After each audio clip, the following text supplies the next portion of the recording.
과학 맛집의 민영쌤입니다. 오늘은 조금 장소가 다르죠?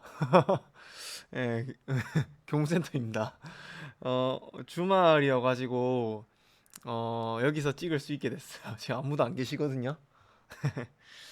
이게 사실 과학실에서 찍어도 되는데 지금도, 이게 좀 선생님도 사람인지라 밤 되면 과학실이 조금 무섭습니다. 그래가지고, 교무센터는 그래도 뭐가 튀어나오면 바로 이렇게 입구랑 가까우니까 빨리 도망갈 수 있잖아요, 그쵸? 그래서 어, 네, 아무튼 그래서 교무센터에서 찍게 됐네요. 여러분들 좀 색다르시죠? 네, 그래서 잡담은 여기까지 하도록 하고, 이번 시간은 이제 동물과 에너지 마지막 시간이죠. 다들 조금 파이팅 해가지고 해보도록 합시다.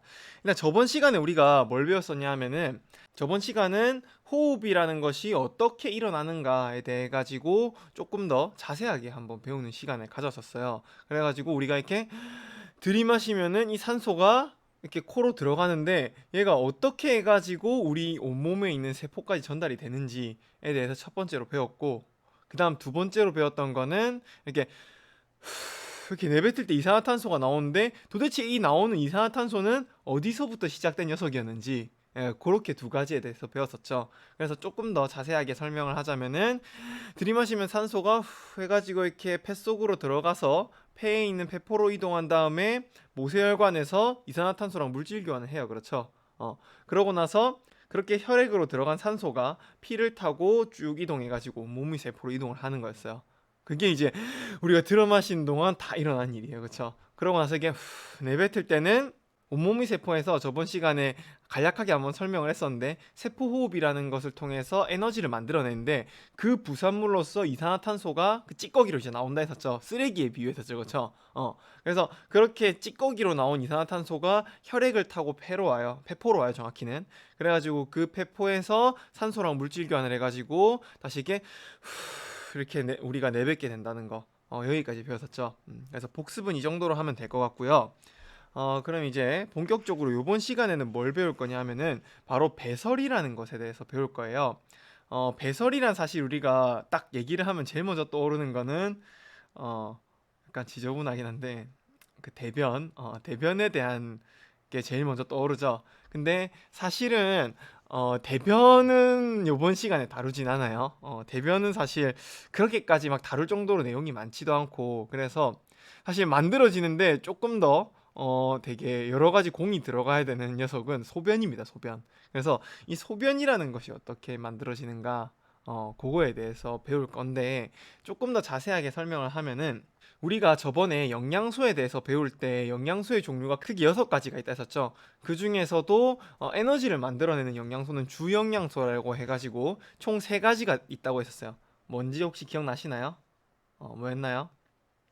첫 번째는 탄수화물, 두 번째는 단백질, 세 번째는 지방이라고 했었죠. 그쵸? 그래서 얘네가 직접적으로 에너지원으로 쓰일 수 있는 녀석이라 많이 먹어줘야 한다라고 얘기를 했었는데, 근데 그 중에서도 이 단백질이라는 녀석은 몸에서 굉장히 필수적인 물질이지만은 약간 독성을 가지고 있어요. 그래서 사실 그 선생님 같은 경우에도 헬스를 되게 즐겨 하는데요. 헬스를 하다 보면은 좀 불가피하게 단백질을 많이 섭취를 해줘야 돼요. 왜냐면은 내 몸에 근육이 만들어져야 되니까는. 그래서 단백질을 많이 먹게 되는데, 그러면 실제로 굉장히 몸에 좀 부담이 많이 갑니다. 이 단백질 자체가 독성을 가지고 있는 물질이기 때문에 소량을 먹을 땐 상관이 없는데 많이 먹으면은 굉장히 몸에 좀 치명적일 수가 있어요. 그래서 뭐 어찌됐건 이 단백질이 분해될 때 독성 물질이 나오는데, 그 독성 물질이 정확하게 뭐냐면은 바로 여기 나와 있는 이 암모니아라는 녀석이거든요. 그래서 이 암모니아라고 하는 녀석이 생성이 되는데, 얘가 몸에 굉장히 해로운 물질이기 때문에 빨리 분해를 해서 없애버려야 돼요. 그러니까 해독을 해야 돼요. 그러한 해독 작용을 하는 게 바로 누구냐 하면 우리 몸속에 있는 간이라는 녀석이에요. 그래서 이 간으로 보내 가지고 이 간으로 보내 가지고 해독을 하는데, 이 해독을 하면은 암모니아가 요소라는 녀석으로 바뀝니다. 이 요소 같은 경우에는 사실 독성이 아예 없는 물질은 아니에요. 근데 암모니아보다는 훨씬 적죠. 그래서 이 요소가 이제 생성이 되게 되는데, 이 요소도 방금 얘기했다시피 어느 정도의 독성을 가지고 있다 했잖아요. 그래서 얘를 얼른 배출해주긴 해줘야 돼요. 그래서 배출을 해주는 대로 보내야 되겠죠. 그 장소가 어디냐 하면은 바로 콩팥이라고 하는 곳입니다. 그래서 이 콩팥은 온몸에 있는 요소들을 쭉쭉 다 모아가지고 배출하는 역할을 한다라는 것 정도 알아두시면 될 것 같고요. 이 과정을 통틀어 가지고 우리는 바로 배설이라고 한다는 거죠. 아시겠죠? 자, 그래서 이 배설이 그러면 좀 더 정확하게 어떻게 일어나는지에 대해서 한번 볼게요. 어, 사실 방금 전에 선생님이 배설이 콩팥에서 일어난다고 얘기를 했었는데요. 마치 호흡이라는 것이 폐에서 일어나지만은 좀 더 정확하게 얘기하면은 폐포에서 일어난다고 얘기를 했잖아요. 마찬가지예요. 이 배설이라는 것도 콩팥에서 일어나는데 조금 더 정확하게 얘기하면 콩팥 안에 있는 네프론이라고 하는 작은 구조물들에 의해 가지고 일어나는 거예요. 그래서 이 네프론의 형태가 이런 식으로 지금 나와 있는데요. 이런 식으로 나와 있는데, 근데 이거를 이제 이대로 보고 설명을 하거나 알려주려고 하면 조금 복잡하니까는 굉장히 구조 자체가 복잡하죠. 그래서 이거를 이제 설명할 때 약간 간략화 시켜가지고 모형으로 설명을 많이 해요. 이 옆에 있는 이게 이제 모형인데 여기서 한번 설명을 할게요. 일단 우리가 버려야 되는 물질이 뭐라고 했었죠? 네, 바로 요소라고 했었죠. 그래서 이 요소라는 것이 원래는 이렇게 혈액을 통해 가지고 쭉 이동을 해요. 몸속을 이동하는 모든 물질들은 다 기본적으로 혈액을 통해서 이동을 합니다. 근데 혈액을 통해서 쭉 이동을 하다가 이 네프론이라는 곳에 도착을 하면은 이제 얘를 버려야 되잖아요. 그래서 어떻게 버리냐면은 여과라는 과정에 의해서 얘를 버려요. 여과가 뭐냐면은 바로 모세혈관에 있는 요소를 이 오줌으로 나가는 통로인 보먼 주머니라는 곳이 있는데 여기로 보내가지고 이제 오줌으로 배출이 되는 거거든요. 그래서 여기 이렇게 보먼 주머니 쪽으로 이동을 시켜줍니다. 그러면은 여기에 이렇게 요소가 이쪽에 많이 존재하게 되겠죠. 근데 여기서 이제 한 가지 알아둬야 될 점이 뭐냐면은 하나 예를 들면 좀 좋을 것 같아요. 그러니까 무슨 예시냐? 여러분들 혹시 레고 아시나요? 레고 아시죠, 그쵸? 레고 통이 이렇게 있으면은 물론 뭐 레고를 굉장히 정리를 탁탁탁 블록별로 잘 해두는 친구들도 있겠지만은 그냥 이렇게 레고를 막 한 곳에 섞어 놓는 경우가 많아요. 그러면은 얘를 정리를 하다가 이제 내가 예를 들어서 요렇게 생긴 음, 요렇게 생긴 두 칸짜리의 레고들은 다 버리고 싶어. 다 버리고 싶은데 막 섞여 있잖아요. 그러면 얘를 꺼낼 때 내가 막 이렇게 꺼내다 보면은 얘가 아니라 비슷하게 생긴 뭐 이렇게 조금 더 큰 세 칸짜리 블록을 실수로 버린다던가 뭐 그런 일이 벌어질 수도 있겠죠. 혹은 레고 통이 있는데 이 통에 있는 모든 이 두 칸짜리 레고를 다 못 버릴 수도 있는 거죠. 일부 남아 있을 수도 있는 거죠. 이 상황도 마찬가지예요. 내가 요소를 버리려고 하는데 근데 요소를 다 못 버릴 수도 있는 거고, 그리고 요소가 아닌 것들도 딸려서 나오기도 한단 말이에요. 그런 과정이 일어나기 때문에 추가로 우리가 해야 되는 일이 뭐냐면 바로 여기 나와 있는 재흡수와 분비라는 과정입니다. 그래서 자, 여기에 이제 아까 요소가 이렇게 버리려고 버렸는데 실수로 요소 이외에도 버려지는 물질이 있었어요. 그게 뭐였냐면 대표적으로 우리 포도당이라는 영양소와 포도당과 물 같은 물질이 같이 딸려서 버려지는 경우가 많거든요. 얘네가 왜 같이 딸려서 버려지냐면 간략하게 설명을 하면은 얘네는 입자가 굉장히 작아요. 그래서 같이 딸려오는 경우가 많단 말이에요. 그래서 이런 식으로 이제 버려지는 경우가 있고, 혹은 여기 혈액에 요소 찌끄레기들이 좀 남아 있는 경우도 있어요. 그래서 얘네들을 어떻게 처리를 하느냐? 얘네 포도당 물 버리면 아깝죠. 우리 버리려고 했던 레고가 아니라 다른 레고를 같이 버리면 아깝죠. 얘네도 마찬가지예요. 포도당이나 물은 버리면 아깝단 말이에요. 그래서 얘네한테 일종의 패자부활전의 기회를 주는 거예요. 그게 뭐냐면 바로 재흡수라고 하는 과정입니다. 그래서 의자 데리고 와가지고 다시 혈관으로 데리고 오는 거. 이게 바로 재흡수예요. 그 다음에 모세혈관에 이렇게 버리려고 하다가 막 미처 못 버렸던 요소 있죠.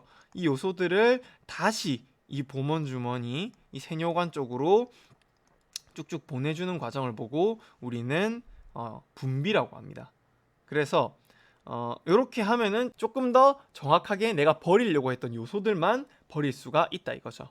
무슨 말인지 알겠죠? 그래서 이런 과정을 통해 가지고 배설이 일어난다라는 거 알아두시면 될 것 같고요. 우리 교과서 182페이지를 펴보세요. 말 정지하고 교과서 안 들고 온 친구들 얼른 들고 오세요. 자, 교과서 182페이지 들고 왔죠? 자, 교과서를 보면은 해보기에 이런 그림이 있어요. 들고 오라고 했던 이유는 여기에 필기를 해야 되기 때문이에요. 자, 일단 혈액에는 요소도 있고 포도당도 있고 물도 있었어요. 근데 이렇게 여과를 하는 과정 중에서 굉장히 많은 요소가 버려지겠죠, 그쵸? 근데 여기서 딸려가지고 약간의 물과 포도당들도 조금씩 오긴 온단 말이에요. 그래가지고 얘네가 이렇게 쭉 이동을 하다가 뭐 물론 여기 그 모세혈관에 미처 버리다가 버리지 못했던 요소들도 소량 남아 있겠죠. 자, 그러다가 이렇게 쭉 데리고 오다가 우리가 아까 전에 버리면 안 되는 물질이 뭐였죠? 버리면 안 되는 물질이 여기 물과 포도당인데 얘네가 지금 버려지려고 지금 오줌 쪽으로 가고 있어요. 그쵸? 이러면 안 된단 말이에요. 이게 방광인데 정확히 말하면은 방광 쪽으로 가고 있어요. 그래서 좋아, 너네한테 패자부활전의 기회를 줄게 라고 하면서 다시 모세혈관으로 들어오도록 해주는 것, 이것을 보고 우리는 제흡수라고 한다 했었죠. 제흡수. 요거 빼먹었네요. 여기서 이제 요소가 이런 식으로 걸러지게 되는 과정을 보고 우리는 여과라고 하고요. 자, 그 다음에 미처 버리려고 했다가 못 버렸던 요소를 다시 이렇게 쭉 버리는 과정을 보고 우리는 분비라고 한다 했었어요. 그쵸? 그래서 이런 과정을 통해 가지고 우리가 방광으로 갈 때는 정말 많은 요소와 그리고 물과 포도당도 물론 아예 없는 건 아니지만은 약간만 있고 넘어간다라는 거 알아두시면 될 것 같아요. 자, 그래서 지금 선생님이 두 가지 그림으로 설명을 해드렸는데요. 이게 왜 그렇냐 하면은 아까도 얘기했다시피 그 네프론이라는 구조 자체가 굉장히 복잡하게 생겼기 때문에 설명을 하거나 문제로 낼 때 이런 좀 모형화시킨 그림이 많이 나오거든요. 근데 그 중에서 이 해보기 그림이 가장 많이 나오는 그림이에요. 음. 그리고 두 번째로 아까 많이 나오는 그림이 앞에 했던 이 그림이고요. 앞에 했던 요 그림. 그래서 요 두 가지 그림을 중점적으로 해가지고 좀 알아두시면 좋을 것 같아요. 음. 그리고 요 그림 같은 경우에는 실제로 수능에서도 굉장히 많이 나왔던 그림이에요. 선생님이 저번 시간에도 잠깐 얘기를 했었지만 절대 이 생물이란 단어는 피해가기 조금 힘든 과목이라 했었죠. 여러분들이 나중에 뭐 과학 과목을 선택을 하든 과학 과목을 선택을 하지 않든 과학 과목을 선택하지 않더라도 한 과목은 반드시 해야 되는데 제일 많이 하는 게 생물이다라고 했었죠. 그래서 거기서도 굉장히 중요하게 다루는 내용이기 때문에 여러분들 꼭 알고 넘어가셔야 돼요. 아시겠죠? 자, 그러고 나서 그 다음으로 나온 단원이 세포호흡이란 단원인데요. 이 세포호흡이라는 단어는 사실 내용이 그렇게 많지 않고 우리가 앞에서 몇 번 언급을 했던 내용이기 때문에 쌤이 뭐 굳이 이거를 갖다가 시간을 더 할애해가지고 설명할 내용은 아닌 것 같아요. 그래서 여기서 간략하게 그냥 한번 설명을 하고 좀 넘어갈게요. 지금 보시면은 세포호흡은 딱 한 가지만 기억하시면 돼요. 이 세포라는 것이 우리 몸에 있는 이 세포라는 것이 일을 하기 위해서는 에너지가 필요한데 근데 우리가 사실 뭐 온갖 일을 할 때 다 에너지가 필요하거든요. 쌤이 이렇게 수업을 할 때도 에너지가 필요하잖아요. 그 에너지가 바로 세포로부터 나오는 에너지거든요.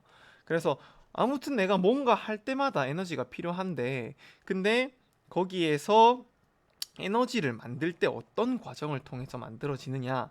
바로 이 영양소와 산소라는 것을 재료로 해서 세포가 이것을 에너지라는 것으로 이제 만들어냅니다. 그렇게 만들어내면서 나오는 산물이 물과 이산화탄소였었어요. 그래서 요 과정이 바로 세포호흡이다. 라는 것 정도만 알아두시면 될 것 같아요. 그러니까 왜냐하면은 이 세포호흡이라는 게 사실 어려운 게 이 내용이 어려운 게 아니라 이 용어가 어렵거든요. 세포호흡이라는 단어 자체가 굉장히 약간 좀 어려울 것 같은 그런 느낌의 용어이기 때문에 이러한 과정이 세포호흡이라는 과정이다라는 수준에서만 알고 계셔도 될 것 같아요. 이건 실제로 뭐 중고등학교 올라가서 그렇게까지 중고등학교래요. 여러분 중학생이죠.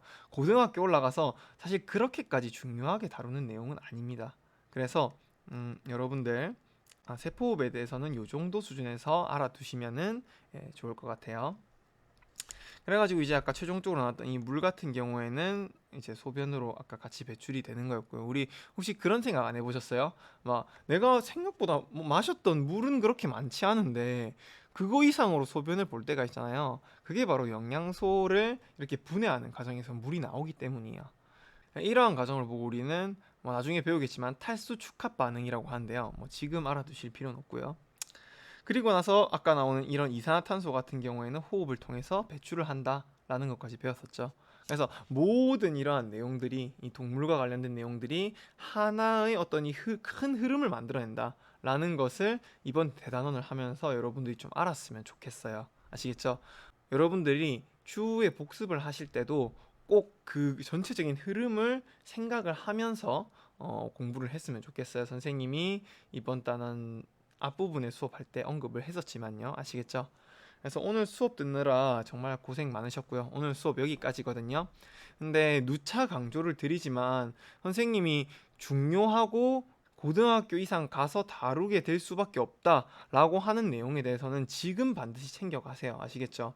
그렇게 하는 것이 여러분들을 위해서 훨씬 좋습니다. 그냥 하는 말씀이 아니에요. 아시겠죠? 그래서 오늘 수업은 여기까지 하도록 하고요. 저는 과학 맛집의 민영쌤이었습니다. 다음 시간에 뵙도록 할게요. 안녕.